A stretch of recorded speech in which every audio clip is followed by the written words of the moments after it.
Para criar RNA no laboratório, você precisa limpar as superfícies, limpar as pipetas, usar luvas especiais e deixá-lo coberto. E depois torcer para não haver contaminação, porque se houver, o RNA já era. Depois, você precisa resolver o problema do sequenciamento. Então, você precisa de cientistas trabalhando duro para sequenciar o RNA, tentar combinações diferentes e encontrar uma que possa se copiar. Depois, você precisa ter uma cadeia complicada de RNA, que consiga funcionar como a herança e como a enzima no sistema. E as maiores mentes do mundo estão trabalhando nisso, mas ainda não conseguiram resolver o problema.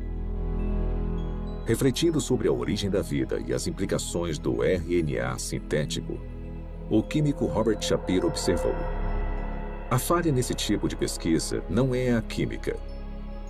A falha é a lógica de que o controle experimental de um laboratório moderno estaria disponível na Terra primordial. Na verdade, as chances contra o RNA se formar sozinho são astronômicas.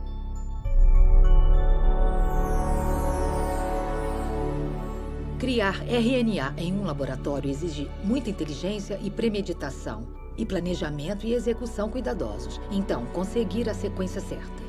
Sem consciência, sem intenção, não vai acontecer. A probabilidade da evolução química é ainda mais enfraquecida pela composição da sopa primordial. Se a sopa primordial tiver existido, ela teria sido um grande caos quimicamente. Há vários tipos de reações cruzadas opostas que teriam acontecido na Terra primordial e que interfeririam com a química que você deseja. Ou seja, moléculas que não são utilizadas pelos seres vivos e que são prejudiciais aos seres vivos. As condições na Terra primordial eram hostis à vida, eram hostis à formação dos tipos de ligações necessárias para criar moléculas biológicas. E foi aí que surgiu um grande problema. Porque a água quebra as ligações que prendem as proteínas. A água quebra as ligações que prendem os ácidos nucleicos, como o DNA. A água quebra as ligações que prendem polissacarídeos, como o amido e celulose. Então, a origem da vida não pode ter acontecido na água.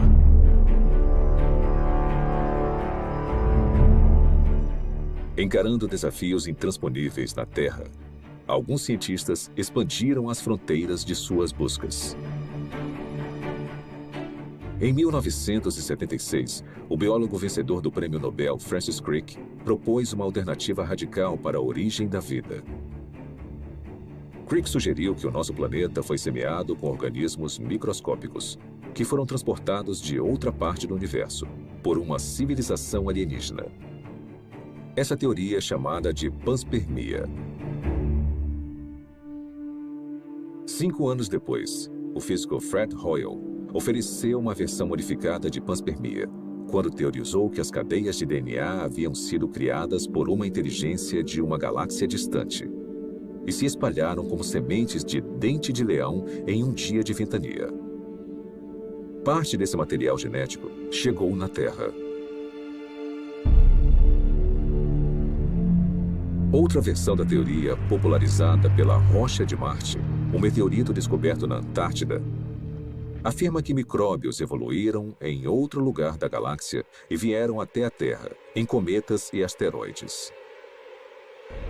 De alguma forma, podemos falar que a panspermia é um abandono da ciência, porque ela coloca o problema além da examinação. Se a ciência nos diz que a vida provavelmente não começou a existir por conta própria aqui na Terra, então deve ter vindo de outro lugar. Mesmo que pareça um filme de terror ruim dos anos 1950, veio do espaço sideral. Se eu não consigo explicar a vida no planeta Terra, porque, digamos, a atmosfera necessária é geologicamente implausível ou porque eu não consigo a quantidade suficiente de moléculas biologicamente relevantes, esses problemas vão existir em qualquer outro planeta onde postularmos que a vida se originou. Não podemos apagar esses problemas mudando de lugar para outra parte da galáxia.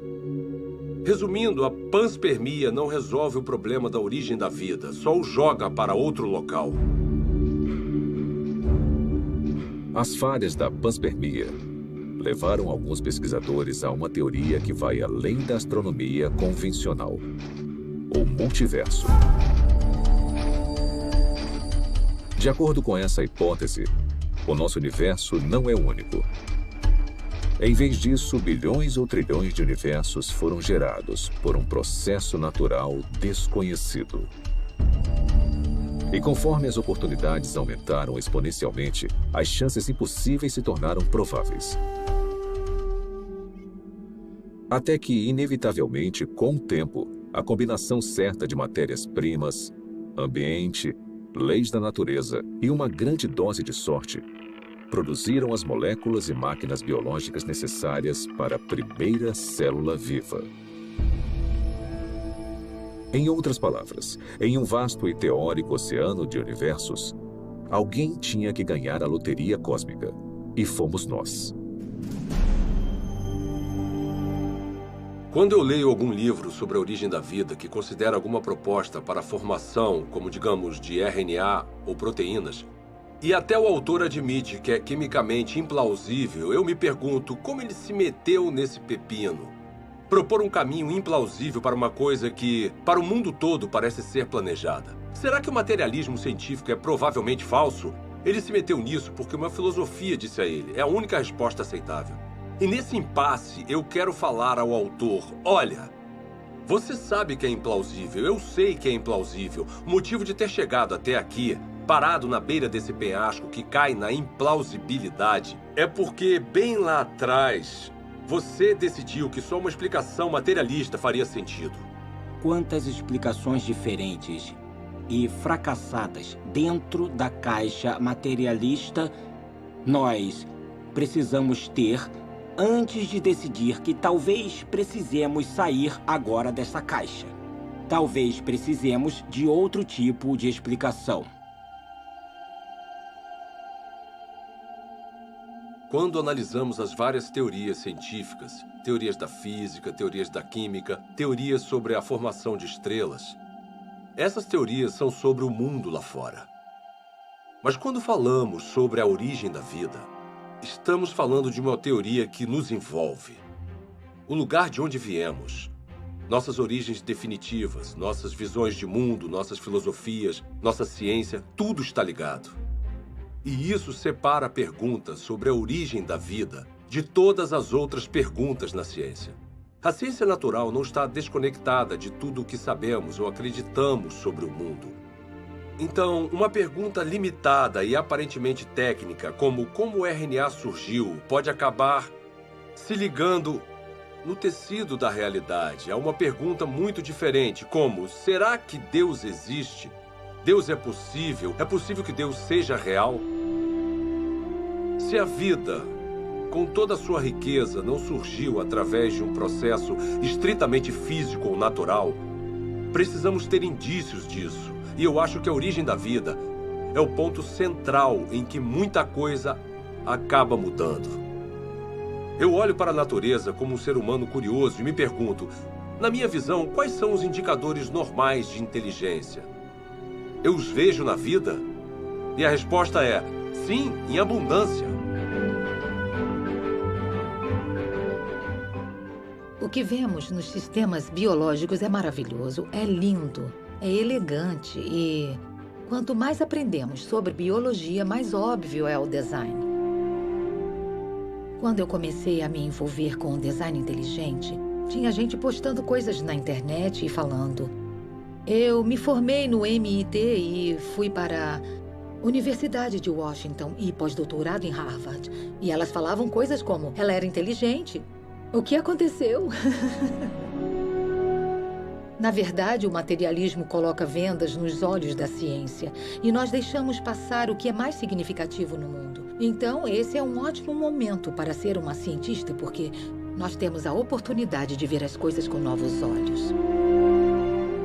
A inteligência é extremamente útil como uma forma de explicar a origem da vida que realmente faça sentido com o que observamos na natureza. A natureza parece ter sido criada. A vida pode ter sido criada. O design, a inteligência, explicam as coisas como toda a informação que vemos dentro de uma célula. Não tem nada de mágico nos seres vivos. Eu sou um cientista, eu não acredito em mágica. Eu acredito em mecanismos e causas que são suficientes para atingir o fenômeno que eu observo.